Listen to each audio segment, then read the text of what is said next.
On the hunt for some awesome compact travel cameras? Well, here's what's in my kit bag.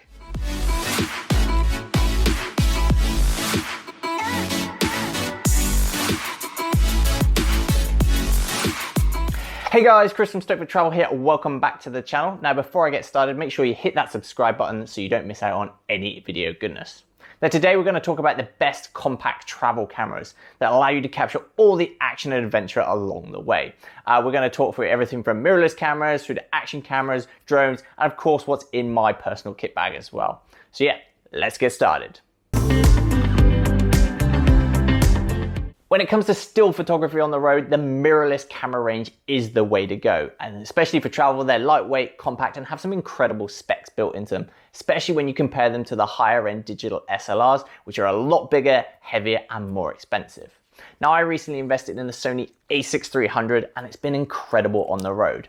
This Sony A600 series has been expanded recently, and so there are a lot of upgrade options, including some dedicated vlog cameras in there as well. For me though, the A6300 was great value for money. I got it on an amazing Sony cashback deal as well, so it saved me a lot of money in the long run.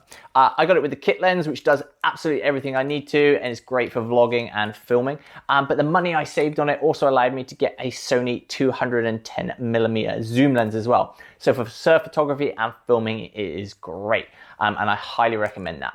It's got a great frames per second rate on it as well, so you can capture all those super sharp shots. I team it up with my underwater housing for in-water photography for surfing as well. When it comes to filming, it does also still shoot 4K. Unfortunately, not 4K at 60 frames a second, but if you bump it down to the 2.7K, you can do it 60 frame and get that super smooth slow-mo effect as well. Another great advantage of the A6300 and a lot of the Sony A600 series is the fact you can actually charge them using an external battery pack as well. So if you're going hiking, doing a longer trip, or need to keep topping it up on the road, you can just plug it straight in and charge it on the go, which is great for travel photography. So yeah, Sony A6300 would be my mirrorless camera of choice.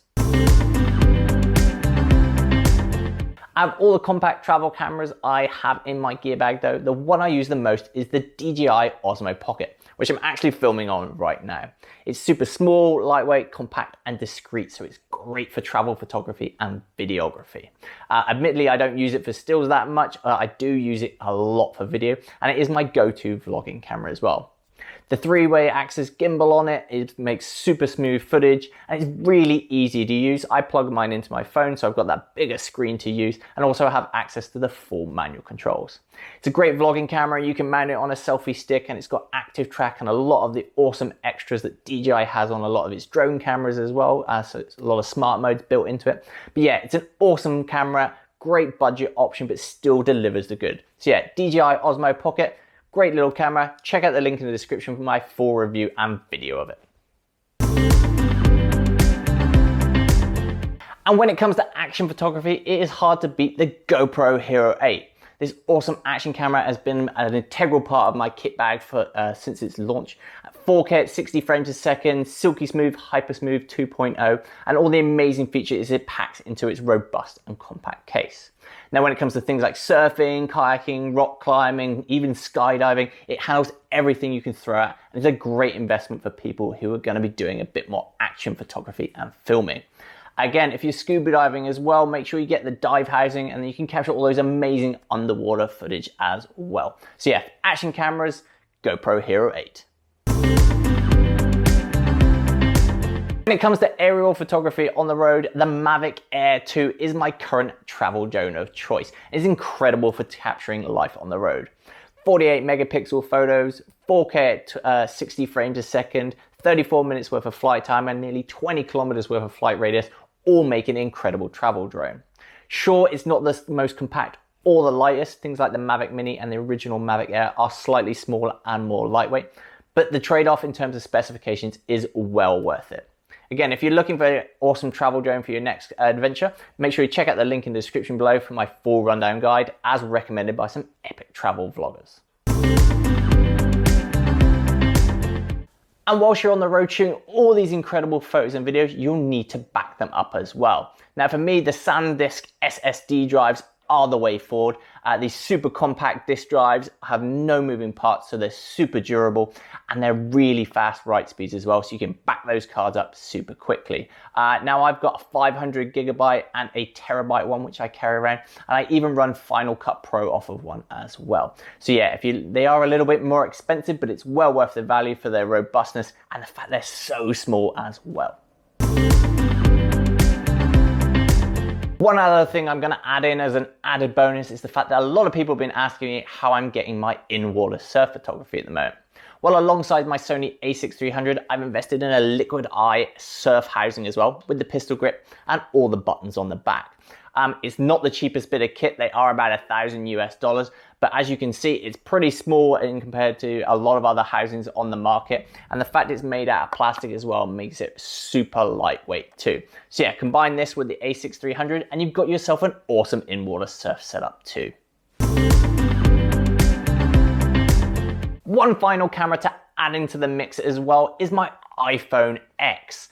Now, I've been using my iPhone for travel photography and videography for a while, but the last couple of iPhones have really taken things to the next level, and you shouldn't underestimate how amazing they are for capturing a video and also photography as well. My iPhone shoots 4K at 60 frames a second, so it's great for B-roll footage. It's always in my pocket, so it's great to just pull it out, take a snap, especially when I'm not carrying all my gear around. And alongside all the compact travel cameras I've mentioned in this guide, there's a whole heap of accessories that allow you to capture even more things with them. When it comes to tripod, I'm using the Manfrotto B3 Live tripod. It's not the cheapest, but is an incredible travel tripod, super compact and lightweight. And I've also got the fluid video head on it as well for silky smooth video filming. I've got the Rode Wireless Go and Rode Lavalier Go, which are great for vlogging and really boost your audio as your audio input. I've got a tiny little travel light. It's about this big. I'm actually filming with it right now, so I can't show you. But there's a link in the description below to go check that out. It's super cheap, great LED light for fill lighting. And of course, when it comes to the GoPros and things like that, heaps of selfie sticks, floaty handles, dive housing, bike mounts, surfboard mounts, everything to really put that action camera to the test. If you want to check out all the accessories I use as well, there is a link in the description below for my full rundown of my travel camera gear. Now, another thing we need to talk about is where you're going to store all this camera gear on the road. At the moment, my go-to hand luggage bag is the Nomadic 30 litre. It's an amazing piece of kit with plenty of space in there to organize all your camera gear and loads of pockets all throughout the bag for everything from your passports, cables, SD cards, and all your action cameras and mounts as well. Nomadic have also recently teamed up with Peter McKinnon to create an amazing photography bag for traveling. I haven't personally been able to test it out yet, but there is a link in the description below if you want more info on that, and that's one I highly recommend you check out. When it comes to day bags, just as obviously the 30 litre is quite big to take on day trips and hikes and things, I also use the GoPro Seeker bag. It's super compact, has loads of space and organization pockets for all your cameras and accessories, and it's a great little day bag for just loading up and taking on a hike, or potentially even heading out on a boat trip or anything like that. I can fit my drone in there, my action camera, my Osmo, and even my mirrorless at the same time, so you can just load it up and head out for the day. So there you have it, guys. That's a full rundown of what's in my gear bag at the moment and the best compact travel cameras that I'm personally using. And if you have any questions about any of the gear mentioned here or any other cameras or accessories, make sure you add them in the comments below and I'll do my best to answer them. But just remember, you don't need to spend thousands of dollars or pounds on camera gear to get some awesome results. And there's plenty of great budget options out there as well, which you can really put to the test and capture some amazing footage with. That's it for this week, guys. Make sure you like, comment, subscribe, and I'll see you next week. You.